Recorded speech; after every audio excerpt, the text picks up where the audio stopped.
The very first question I always ask is, when you are most effective, what is happening? It isn't necessarily what are the competencies that you're demonstrating at a level that's in alignment with your role scope, all of those buzzwords. It's like, no, when you are knocking it out of the park and those moments, when you're like, damn, they need to pay me more money. I'm that good. There's something happening that are not just your professional attributes.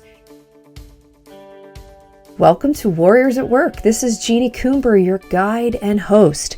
Warriors at Work is a place where everyone in the workplace can come together, gain insight, encouragement, tell stories, connect, and share wisdom. We are a place of like-minded people at different stages of life, all coming together with a shared interest of enlightening and inspiring one another. If you're interested in going from the predictable to the potent, and you want to find your warrior magic, step into the journey with us. Welcome to Warriors at Work. Hi everyone, it's Jeanie Coomber, your guide and host here at the Warriors at Work podcast. Thank you so much for being here with me. So the conversation you're about to hear is about me.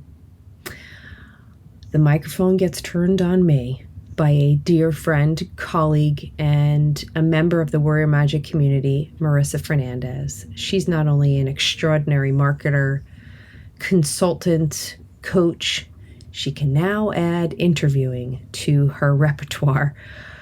She does an incredible job of asking me some really deep, meaningful, and difficult questions, all in an effort to get me to reveal more about myself personally and professionally. And in full transparency, I've been asked numerous times over the last year since this brand launch, why don't you share more of your story? And I've always resisted. I never really saw myself as the center point to this brand. I really believe that I'm an instrument or a conduit for people in the workplace. And I never wanted to be front and center. I really just wanted to be that vehicle of learning. But the more I sat with it and the more I reflected on some of the most powerful conversations and the most transformative things over the last year came when I revealed, when I was very honest and raw and transparent with my own experience. And that's what this brand is really about, is meeting each other where we are for the sake of activating and elevating greatness in each other. So I serve you this conversation in the hopes that it ignites, that it supports, that it helps you to see what moving from the predictable to the potent could look like. Be well and enjoy. So welcome everybody to Warriors at Work. This is Jeanie Coomber, your guide and host on this journey. So today is a bit different. So today, the microphone is turned on me. And I have a dear friend and colleague, Marissa Fernandez, who has been on the Warriors at Work podcast a couple of times. She's also joined me on Facebook Live. And she is going to be the interviewer, and I'm going to be the interviewee. And I'm thrilled to have this conversation with you, Marissa. I haven't shared a lot of these things ever publicly, so I'm so psyched to get into this and a little scared at the same time. So Marissa, thank you so much for being here with me today. You're welcome. Thank you for having me. No need to be scared. I'll go easy on you. I am also so excited to be here to learn from you. As a member of the Warrior Magic community, you are the leader, the glue, and getting to learn about you more in this context, I know will be fulfilling and rewarding for me, and I'm sure for your audience as well. So let's dive in. Yeah, let's do it. Awesome. Ready. So it is your philosophy that everyone has this warrior magic within them that allows them to be unique and extraordinary and impactful in their lives. So why don't you share with us, what's your warrior magic? So I knew earlier in my career, I always had a knack for identifying skills and attributes that make someone unique, whether it was clients, whether it was people on my team, even when I was very new to managing and leading. So I always knew I had some unique skill there. even though I wasn't perfected earlier in my career, I mean, boy, did I make a ton of mistakes as a manager and a leader, particularly as I was coming up. But I had this epiphany where I knew that I could make something of this in terms of a career. And the moment I chose coaching was before coaching was a sexy thing here in the US. It was fairly unknown. My mother was a psychotherapist and she wanted me to pursue the psychotherapy route. And I was like, no, Mom, I found this coaching thing. I started doing some interviewing and I knew intuitively that that was the direction I was supposed to go in. And I was like, I'm going to take this skill of sensing and picking up what are those unique qualities that are going on underneath the surface that make somebody extraordinary. I know how to do this, and I think I can make a career out of it. So that was the direction I chose. And then now, 16 years later, it just has become a skill that I just continue to hone. I have not perfected it. I am not an expert at it. It's just something that I know is a unique skill I have. I really can pick up. I'm a big feeler and sensor. And then I can put it into the context of business language so that a leader will understand, here's what I see, here's what I notice, here's how we can capitalize on this as you're growing and evolving in your role. So that's my warrior magic. I love it. And I appreciate your humility and your positioning to always learn, but I would call you an expert for sure. Oh, thank you. So I want everyone to be able to feel this power of knowing who they are and harnessing it. So for your listeners who might not be sure, what's my warrior magic? How do I go about figuring this out? What's the first step you suggest to them to start getting in touch with their warrior magic? One of the very first things that I always ask, whether I'm being considered as an executive coach or I'm talking to anybody that's looking to step onto a bigger stage of life, the very first question I always ask is, when you are most effective, what is happening? It isn't necessarily what are the competencies that you're demonstrating at a level that's in alignment with your role scope, all of those buzzwords. It's like, no, when you are knocking it out of the park and those moments, when you're like, damn, they need to pay me more money. I'm that good. There's something happening that are not just your professional attributes. You're in alignment. It's your mind, body, your soul. You might even be having consciousness to what your body is telling you. Your breathing is really strong. Your intellectual and spiritual capacity is limitless. You're noticing that you're feeling in flow and ease. So I immediately go to tell me when you are having a rocking day, what is going on? And what I always hear is it always starts off with descriptors that are very professional attribute oriented, because that's our conditioning in the workplace. That's what we've been groomed to think, believe, and behave. But usually within about 20 or 30 seconds, they start getting into more of the texture. Here's how I'm noticing how I'm feeling. I'm feeling secure. I'm feeling confident. I'm feeling safe. I'm noticing that lights are going on in my audience or whoever I'm speaking to. There's a flow to the conversation. I'm completely present. I'm not thinking how much time I have on the clock or what my next meeting is going to be. I'm completely and utterly there in each experience. And what I notice is also the demeanor starts to change. Smile starts to show up on the face. Our volume gets a little bit louder. We start to use more expansive language, or we physically start to get bigger. So that's why I always start with, okay, let's use the word effective, because that's a word we hear a lot in the workplace. But ultimately, what I'm asking you is, tell me that moment or those moments when you are big and taking up a ton of space in the world. What does it look like, feel like? What's happening around you? Amazing. So powerful. I hope everybody does that exercise. It's one that I've similarly done, Jeanie. You know my story, that I was ex-marketing executive. And when my job got eliminated, I looked back and said, what are the moments that I was most effective? And so many of them had nothing to do with marketing and everything to do with coaching. And that propelled me to the pivot that I made. So such an important exercise. I hope that all of the listeners take it on for themselves. Yeah. I want to change gears. You've recently pivoted your business from more of a one-to-one model to a one-to-many model where you're creating and leading this amazing community and sharing your wisdom broadly through content like this podcast. What has been the biggest surprise or something you didn't expect as you've been building and nurturing this community? So to answer that question, we have to go back because I thought when I launched this brand, which was February of last year, I'm going to slowly pivot from my coaching space into more of this media space as a professional interviewer and igniter of other people. I really thought I was going to have this nice, slow, easy transition. So I launched the new website and the new brand. Everything was great. I'm like, I have loads of time and I have to talk about this a little differently. And then boom, mid-March happens. My schedule blew up. I lost, I think it was about 40% in under a week. Just everything that I had projected just came off my whole way of being. And I was going out to somewhere with my husband and I said, oh my God, what are we going to do? We're both entrepreneurs. He's a chiropractor. And then all of a sudden I felt this really strong pull, get into service for the business community, package up everything you know and believe and put it out there in whatever form you can think of.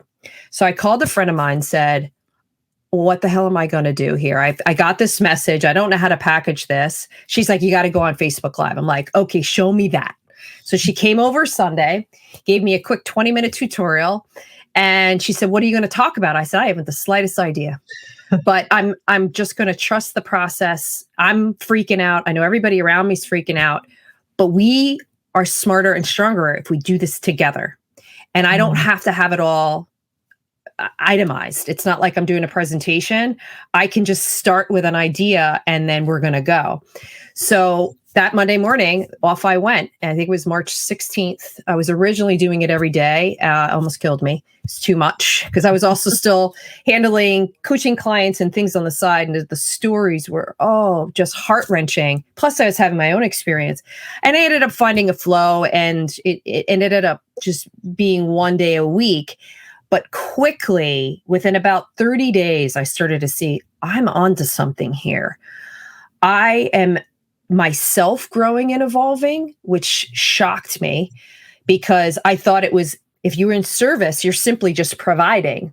And what I saw is I was growing. I was feeling more confident, stronger, but I was also revealing. The more I'd reveal, the more powerful the conversation. I was getting letters and books in the mail and private emails and just so much love, so much support, because there were so many times, Marissa, I wanted to give up. It was so hard to shift from being an executive coach into like almost I was a content creator, providing ideas, thoughts, wisdom from my soul in a very, very open, revealing way. And it was hard. I'd get up every morning, 5:00 in the morning, and I'd sit with a pen and paper and just start writing. Okay, here's what I'm going to talk about. Here's what we're going to do. And then a lot of the social media stuff came later. All of the infrastructure came later. I was just trusting my gut, trusting my wisdom. And the other thing that was really interesting is not only the love, the support, and how big it got is I was living a very simplistic life like everyone else. You know, pre-pandemic, I was the road warrior, which I'm sure a lot of people watching and listening were the same, whether you're traveling by air, boat, train, car, whatever it is, I did it all. And I'd, pull in on Friday night and be like, I put 300 miles on my car and I was up in Boston and I was, and it was like this badge of honor. So to immediately go away from that into this very simple living, room to room, right? This is our commute now. We go from our office to the kitchen for like a cup of tea. That's like a big, big day for me right now. Having your kids, this full integration. I just started to feel so much more satisfied with how small my orbit was. And I was shocked by how I didn't miss a lot of that road warrior energy. I missed the client interactions. And of course, some of the travel experiences were really exciting, but I don't want to go back to that. I don't actually recognize who I was in that experience. So I'm hoping that I could continue this simplistic, satisfying life, but still continue to grow and learn and be in service. So that's sort of my ultimate. I love it. And you will be able to do that. I have full confidence. One of the descriptors that you have in your bio that I absolutely love is that you call yourself a professional truth teller, contemplative, compassionately confrontational, plain spoken, direct, and a lot of fun. What a powerful combination of qualities. I'd love for you to tell us about a client transformation story where you were able to call this professional truth teller quality that you have to transform a client. Those attributes, by the way, came from clients. Because when I was going through my branding, I said, love for you to describe me. And I'd love for you to give an example of when I demonstrated that. And I am really proud of the truth teller. I'm one of those people, I have no poker face. I'm one of those people, you never have to guess what I'm thinking. Sometimes it works for me, sometimes it does not. So when I think of those attributes, the client experience was, this was a global leader. I was brought in, really smart, very dynamic, had a very command control style. It was a he. And one of the things that I do typically as a coach, which is very consistent, we do these 360s, these qualitative interviews, which a lot of times is probably the most powerful element of a coaching experience. It's also the most time consuming because you're doing interviews. This time I did 17 qualitative interviews for this leader. And it was so interesting because what he was really trying to understand is, how am I perceived here? And where can I get better, right? That's a typical thing where an executive is bringing you in. And it was immediately evident to me is everybody admired the level of intellectual horsepower and creativity and just skill. But his opportunity was limited, was really limited. And this was a blind spot. And so I was faced with, do I share this? Because this ultimately could mean this person's going to leave, which we all know as coaches, that sometimes happens. You're going to get promoted. You're going to leave an organization, because what a coach is doing is bringing consciousness to your experience. And it's deliberately trying to pull you out of this transactional way of operating and give you more perspective, a different line of sight. But ultimately, you have free choice to do what you want. So I was faced with, do I drive the narrative with, you're limited, there's only so far you're going to go here? Or do I focus more on, here, there's some growth and evolution in terms of you can move into other parts of the business. I opted for, I'm going to talk about limited opportunity. And this is where I trusted my instinct. And I just was very straightforward to say, you're at the top. There's nowhere else you're going to go in terms of this role. So you're faced with two choices. You could look on the outside, or you could look for other roles and responsibilities in other parts of the organization, but it's a lateral move. I don't see this working in a way that's going to move you forward. And it was a very uncomfortable conversation because it was the first time that this had ever been talked about very openly. And I knew I was taking a risk. Any company leaders listening are like, well, I'm not going to hire Jeanie. She's going to be talking people into leaving. But that wasn't the point. But it was so interesting because then we started getting back into, well, when you're really effective, what are you doing? And it was very obvious that this position was not lighting him up. It wasn't maximizing his full potential. It was very transactional and very competence oriented, which there's nothing wrong with that. But for someone who was really looking to grow and evolve and get into the next level of their life, this was a dead end. And I'm happy to say the advice worked after a lot of, this was a couple of years ago, has since moved on, very happy, is doing a slightly different role. But it all came down to, I remember driving to the meeting. Do I say it? Do I not? Do I say it? Do I not? And I was like, no, I'm going to do it. That's who I am. And I'd want someone to tell me this. And this is a senior person. A lot of times they don't get the real honest, straight talk. And it was a bit of a debate for a little while, but I kept going back to him like, this is it. You're at the level and you're not going anywhere else. So that was a tricky one, but it was very defining for me. Because I left there really proud of who I was. I showed up as my most authentic self. And I really took that idea of being in service to heart. And I kept thinking, if this were me, I'd want to know. I'd want somebody to be really honest with me. And it worked out. Thank goodness. Sounds like it ended up being a gift for him to hear the truth while it was hard. The hard truth is probably more beneficial than the easy lie or the easy sugar-coated version of the story, it sounds like.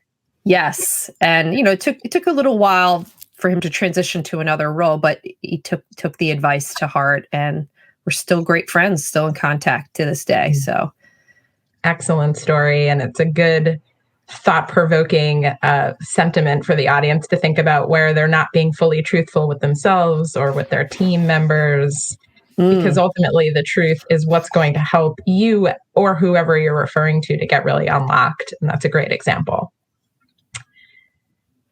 I know, Jeanie, that you're the type of person and coach that takes risks and moves through fear.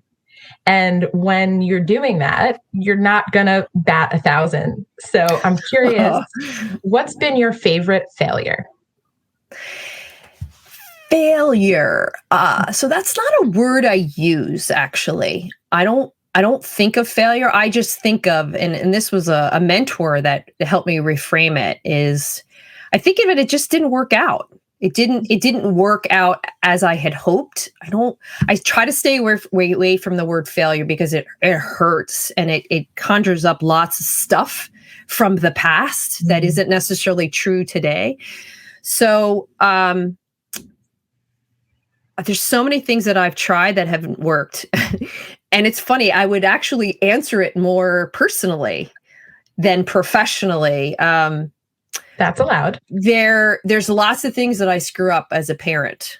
And it's truly, we're in pilot mode all the time as a parent.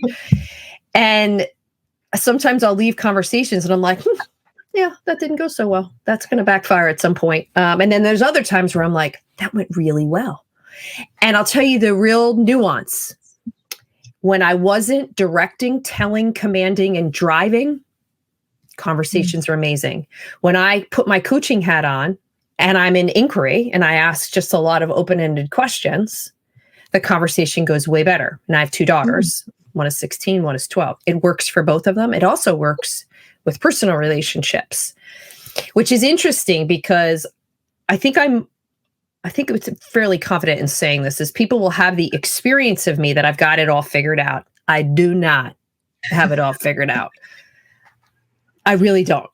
And I think my kids, my husband often will think that I'm going to immediately take the ball and start running with something. But what works best is to say, I don't know, what do you think? And asking more of the how and the what questions, the things that we were trained to do as a coach. But just generally, when I look back on my life, I definitely made a lot of mistakes with various relationships, more so in my 20s. I was pretty stupid in my 20s. I did a lot of dumb things and wasn't very cognizant of the world around me. But I think I also had to have that blind spot to teach me what I know now. So that's how I would answer it. It's like, if failure isn't something I kind of sit with or think about. It's just like, I'm going to try something and see how that works. I love that. What a powerful reframe. And I think being able to think that way, it's not a failure. You learned something, it didn't work out, you're moving on, is what allows you to take those risks and to move through fear, versus if you were, holding on to that definition of failure so tightly and avoiding it so extremely. I could see how that would put barriers up. So thank you for sharing that insight. Really powerful. What is the worst piece of advice that you've ever received?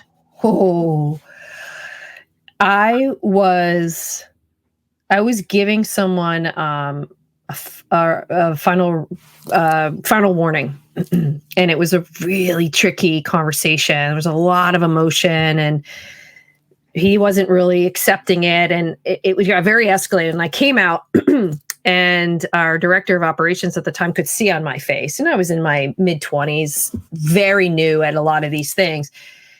And he said, "Jeanie, you always think with this, you never think with this." And I was like, "Really? Because isn't that going to make me robotic?" And he's like, "No, you always make decisions with this." And I was like, I got his point, but that to me just didn't feel true. And then now, as somebody who's been in the workplace for 30 years, that has never been true. You can strike a balance of both. And it's not to say that if somebody's not performing, that you're not holding them accountable. And it's certainly not to say that we're not all here to drive and meet our deliverables and meet our goals, but you have to have heart. You have to have feeling. You have to have a balance of both.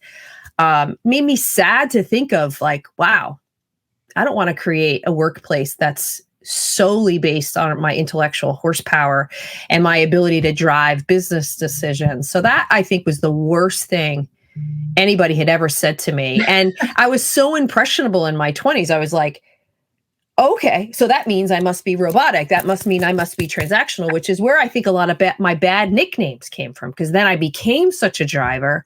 I lost the essence of who I naturally was, because I thought, well, in order for me to be successful, I have to have certain attributes and skills that aren't even natural to me for me to be successful. So it's like I took that to mean way more than I think what he meant it to be in the moment. But it was so dumb. What a dumb thing to say in terms of people leadership. Just very counterintuitive. Agree. Do you recall how you ended up kind of unwinding that? Because obviously it's not something that you believe in or embrace now, but it sounds like at the time you did kind of glob onto it and say, okay, this is how I'm going to be now.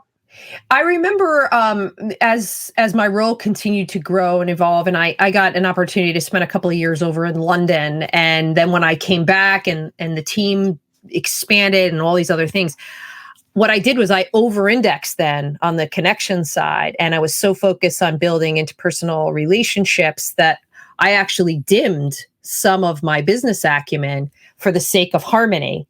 So I took that advice and swung in the other direction, which I think a lot of people can identify with, which I think happens a lot as coaches, is we are constantly correcting either bad advice, bad feedback, or some sort of conditioning. So for me, I swung in the other direction, and then I'd be like, wait a second, people are taking advantage of me now.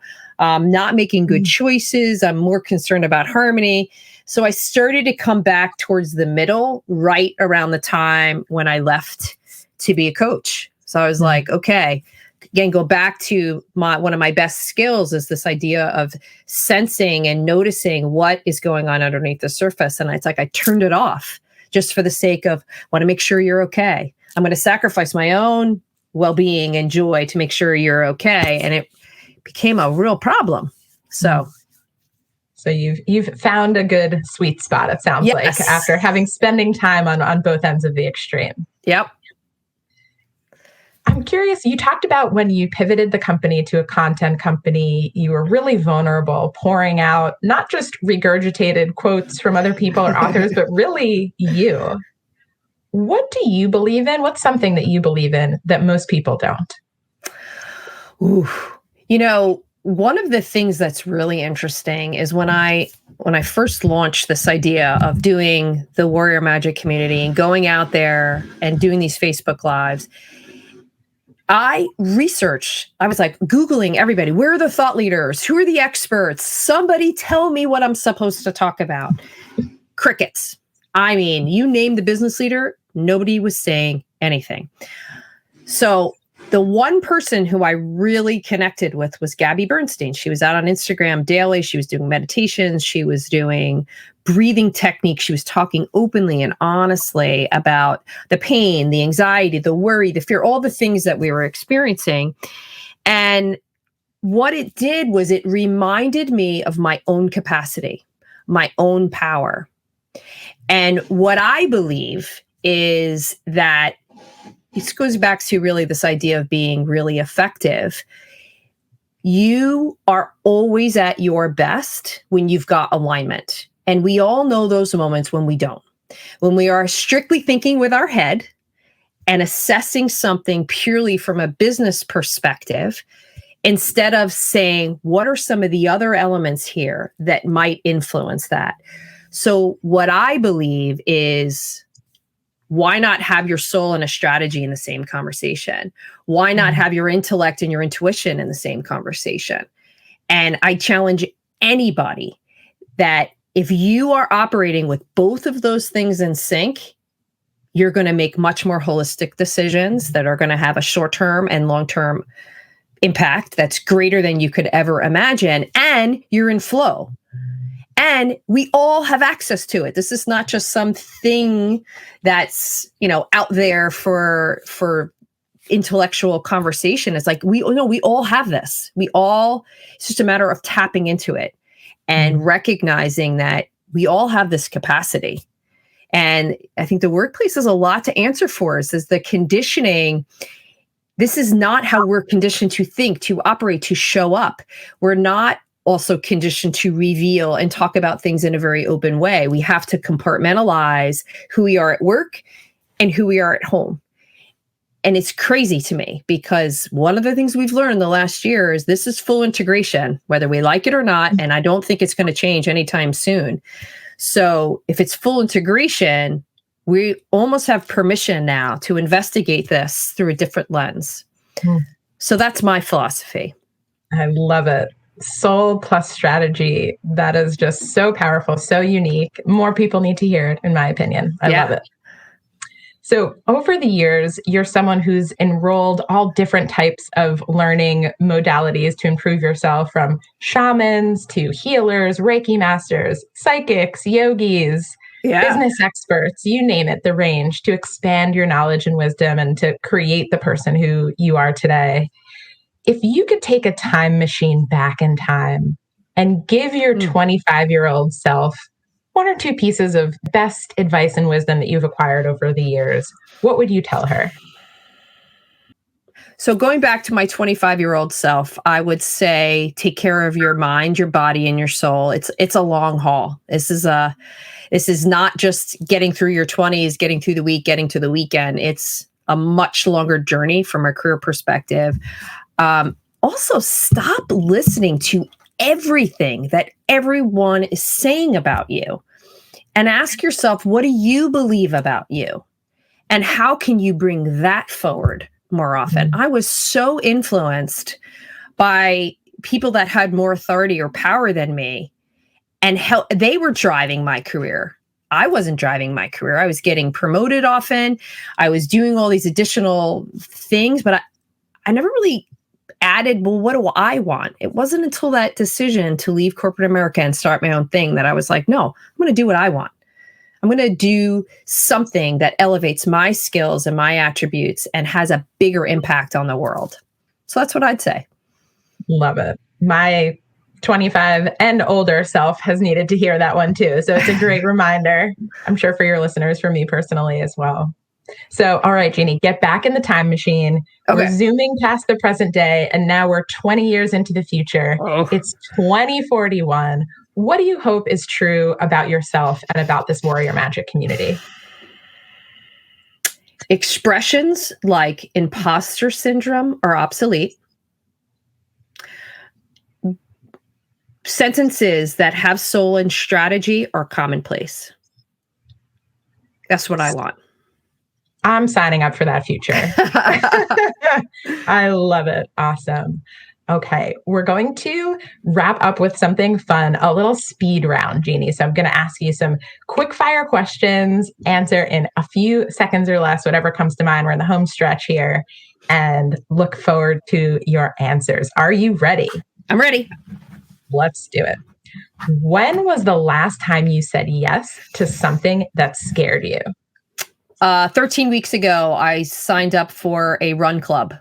I run a few miles every week or so, not training the way we're training. Scared the bejesus out of me, but I'm doing it. Ran 6 miles this morning. Good for you. Okay. Yeah. Who do you admire and why? First person that comes to my mind is my sister-in-law, who's going through a really tough medical experience right now. She's so honest and raw and vulnerable. I mean, I'm getting emotional thinking about it. And she's just being really straightforward and pure in her experience. And I just so admire her courage and her power. Love that. What's her name? Lisa. Lisa, we are sending you lots and lots and lots of love and support. Thank you. Jeanie, what book do you gift or recommend most often? Meditations in a New York Minute by Mark Thornton. Meditations in a New York Minute. Oh, actually, I got it right here. There it is. Hold on. Ooh, that's how you know she's not lying. She has it right next to her table. I got it. I have a second one, too. Can I tell you the second one? I'll allow it. Because this is another one I keep on my desk. Self-Compassion, The Proven Power of Being Kind to Yourself by Kristen Neff. Self-compassion. Speaking of things we need more of in 2041. Yep. I'll take it. What's something, Jeanie, that you can't live without that does not connect to the internet? My journal. Good one. What adjectives described you, Jeanie, as a child that are still true today? Thoughtful. What has piqued your curiosity lately? Shamanism. I actually enrolled in a 6-week course to understand the basics of it. I'm absolutely fascinated that, wow, there's more to this than this, that what's going on around and more of the things in here. So yeah, shamanism. Fascinating, and love that you're always expanding yourself and learning. It's so admirable. Those are all of the questions I had. This was awesome. Great to peel the onion back and get to know the leader of this community so much better. Thank you for your honesty, candor, vulnerability, as always. Marissa, amazing interviewer. Yet another skill and attribute to add to the plethora of skills that Marissa brings to the world. So everybody, I hope this ignites, inspires, creates a little bit more curiosity, maybe a little bit more texture to your experience, or maybe now you're sitting with your own questions. What are the things that I want to look more at in my own life, my own experience? And I want to hear from you. I want to know what in this conversation resonated with you. So I'm so deeply grateful for everybody taking the time to be here with us today. So thank you again, Marissa. Amazing job. Thanks to everybody for listening to another episode of Warriors at Work and letting us be a part of your warrior journey. You can ask questions and make suggestions for future topics at jc@jeaniecoomber.com. Connect with me personally on LinkedIn and Instagram, and join us on the Warrior Conversations channel on YouTube and at the Warrior Magic Community page on Facebook. You can find links to all these places on my website, jeaniecoomber.com, and most importantly, be sure to tell friends about us, subscribe, rate, and review us on iTunes, Spreaker, and Spotify. It helps others find the show and puts more warrior magic out into the world.